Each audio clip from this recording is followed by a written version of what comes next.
শেখ হাসিনা ও বাশার আল আসাদ দুই দেশের দুই শাসক, একজন বাংলাদেশের, অন্যজন সিরিয়ার। কিন্তু ক্ষমতায় থাকা বিরোধীদের দমন, আন্দোলন ঠেকাতে কঠোরতা আর শেষ পর্যন্ত গণ আন্দোলন ও বিদ্রোহের মুখে দেশ ছাড়ার মধ্যে দুজনের যেন অদ্ভুত এক মিল রয়েছে। হাসিনা বাংলাদেশ ছেড়ে ভারতে পালিয়েছিলেন ২০২৪ সালের ৫ আগস্ট, আর একই বছরের ৮ ডিসেম্বর বিদ্রোহীদের বিদ্রোহের মুখে সিরিয়া ছেড়ে রাশিয়ায় পালিয়ে যান বাশার আল আসাদ।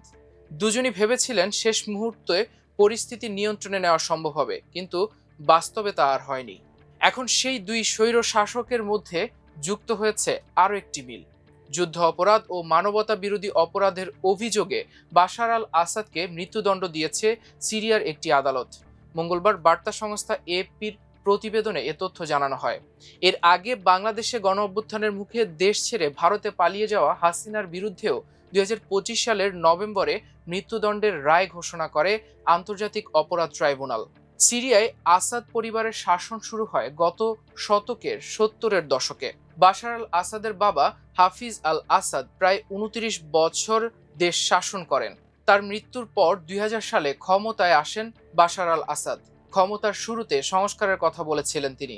বাবার শাসনামলের কিছু নিষেধাজ্ঞাও শিথিল করেছিলেন, কিন্তু সময়ের সঙ্গে সেই সংস্কারের পথ থেকে সরে গিয়ে তিনিও কর্তৃত্ববাদী শাসকের ভূমিকায় চলে যান। এরপর ২০১১ সালের মার্চে আরব বসন্তের ঢেউ লাগে সিরিয়ায়। বাশার আল আসাদের বিরুদ্ধে শুরু হয় বিক্ষোভ, কিন্তু আন্দোলন দমনে কঠোর অবস্থান নেয় সরকার। নিরাপত্তা বাহিনীর দমন পীড়নের মুখে এক পর্যায়ে আন্দোলনকারীদের একটি অংশ হাতে অস্ত্র তুলে নেয়। শুরু হয় দীর্ঘ রক্তক্ষয়ী গৃহযুদ্ধ।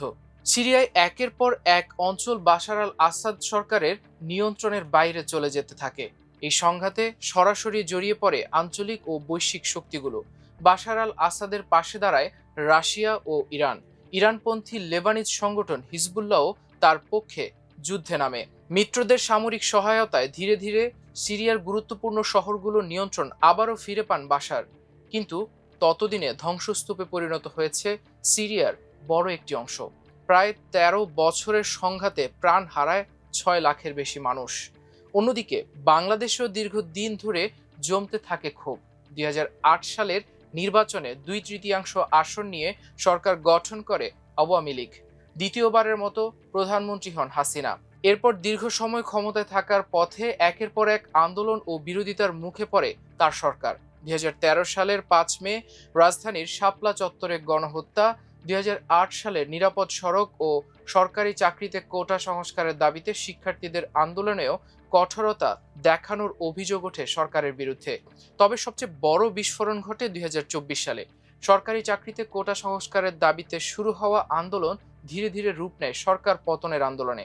আন্দোলনকারীদের উপর গুলি ও সহিংসতার ঘটনায় বাড়তে থাকে প্রাণহানি। পরিস্থিতি দ্রুত বদলে যেতে থাকে। যে আন্দোলন শুরু হয়েছিল কোটা সংস্কারের দাবিতে, সেটি পরিণত হয় শেখ হাসিনা সরকারের পতনের আন্দোলনে। ৫ আগস্ট ২০২৪ সাল। রাজপথে তখন লাখো মানুষ। পরিস্থিতি নিয়ন্ত্রণের বাইরে চলে গেছে। শেষ পর্যন্ত দেশ ছাড়েন শেখ হাসিনা। একটি সামরিক হেলিকপ্টারে করে ভারতে পালিয়ে যান তিনি।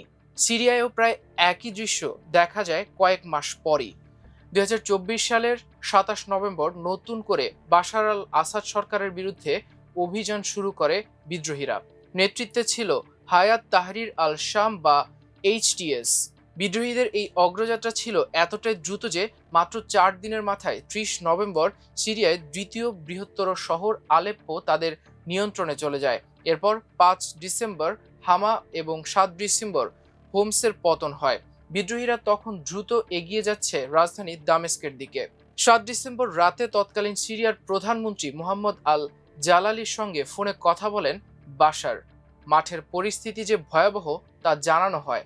জবাবে বাশার বলেছিলেন, আগামীকাল আমরা বিষয়টি দেখব। কিন্তু সেই আগামীকাল আর বাশারের জন্য আসেনি। ৮ ডিসেম্বর ভোরে দামেস্কে ঢুকে পড়ে বিদ্রোহীরা।